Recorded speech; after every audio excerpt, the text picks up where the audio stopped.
bat in the lineup, and he appears to be coming into camp fairly healthy. How about Fernando Tatis? San Diego manager Jace Tingler said that all of the medical reports on Fernando Tatis Jr.'s back were positive, and he's not intended to have any physical limitations placed upon him during spring training.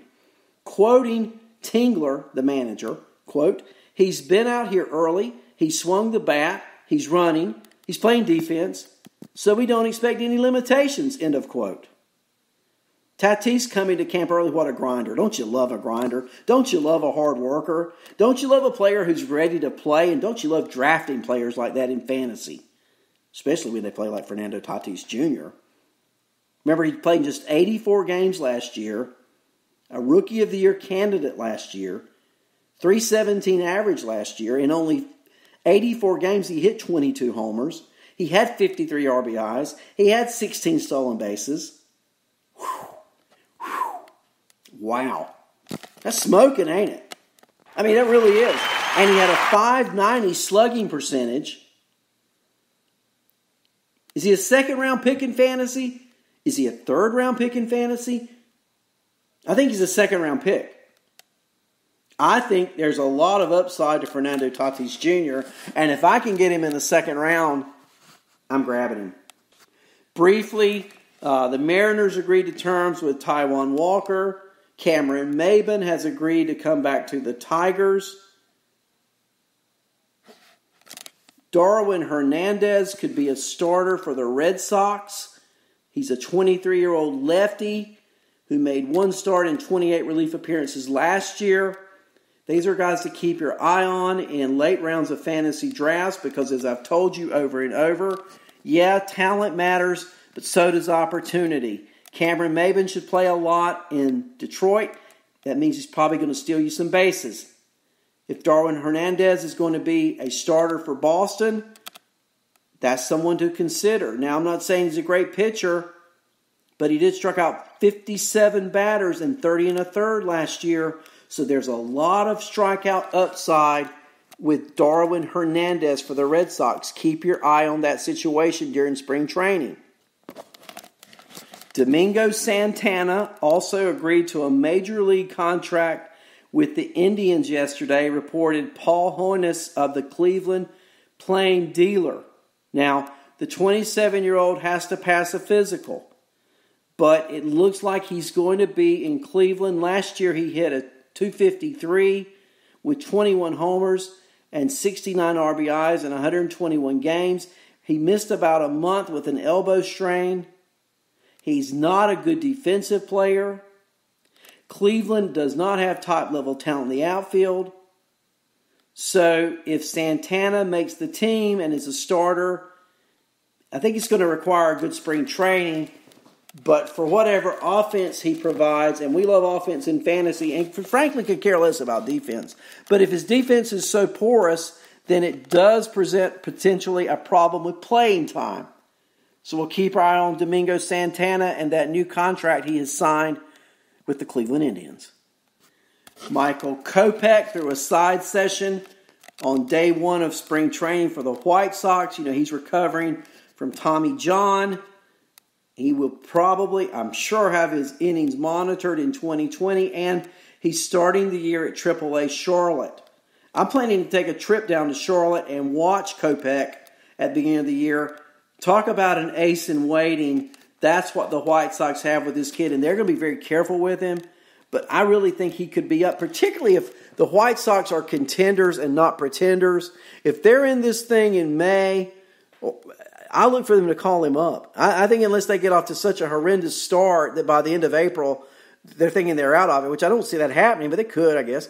But if they're in it and they're leading, I think Kopech gets a call in May, and he could be a major, major factor on this White Sox team this year.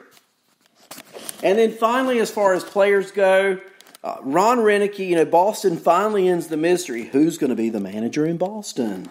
You know how that goes. Who's the mystery man that's going to be the manager in Boston? Well, we found out earlier this week it's going to be Ron Roenicke.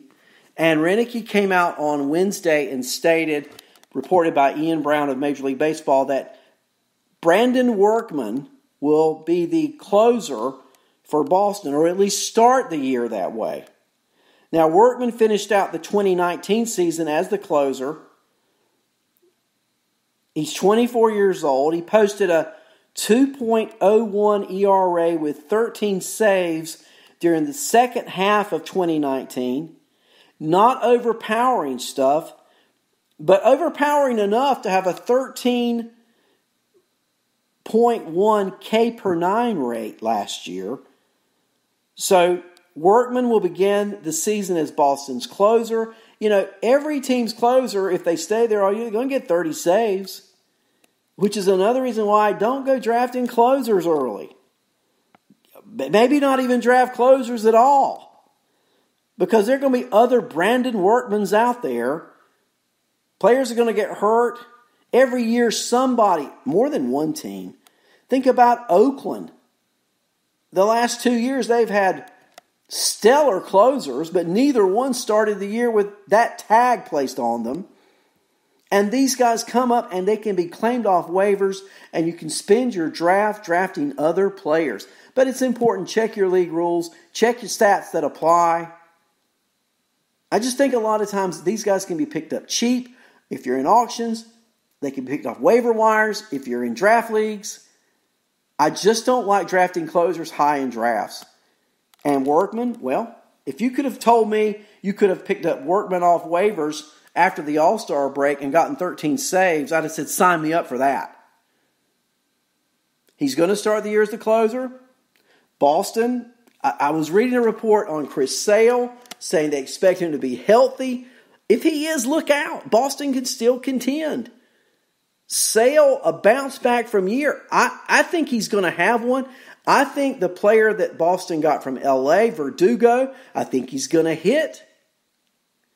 If Verdugo has a pretty good year and Sale is pitching well and Workman can continue to pitch like he's done, these aren't ifs. These are just, let's expect health. Let's expect playing time. If that happens, Boston is going to be a contender. I'm not ruling the Red Sox out until September, guys. Certainly not in February. Anyway, that's the world of fantasy as I see it today on this Thursday, the day before Valentine's Day. I won't talk to you tomorrow because I'm not on tomorrow. But tomorrow is Valentine's Day. So if you haven't gone out and gotten if you haven't gone out and gotten a sweetheart, go get one. If you have a sweetheart or you're going to get one, then make sure you do something nice and kind tomorrow because it's Valentine's Day. If you're a man with daughters or a woman with sons, do something for your kid. If you have parents, do something for them. Make it a great day tomorrow. I tell you what, let's make it a great day today too. All right? Thank you for being in the chat room. Thank you for listening to the podcast. I'll see you back here Monday morning on Arnie's Fantasy World of Sports.